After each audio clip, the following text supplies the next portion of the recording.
Panoorin natin to, magar yung umulan lang sa inyo saglit tapos bumaha. Hindi ka makalabas kasi may botete sa labas. Yung bibili ka lang sana ng pagkain kaso lang nagdalawang isip ka baka ikaw pa yung makain.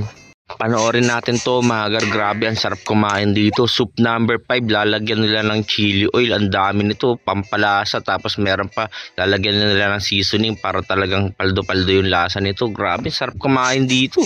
Panoorin natin to, magar, tignan niyo yung nangyari kay ate. Natapilok kasi siya kanina kaya yung tsinelas niya pumasok na hanggang dun sa dulo ng kanyang paa. Tignan niyo naman, nahirapan na siya. Ang hirap na tanggalin ng tsinelas niya. Paano niya kaya matatanggal to? Kasi pag pinutol niya, wala na siya masusuot. Panoorin natin to, magar. Ganito lang pala diskarte para kumintab yung mga salamin sa ating dashboard ng motor. Yung mga lumang-luma na mga nagbibitak-bitak.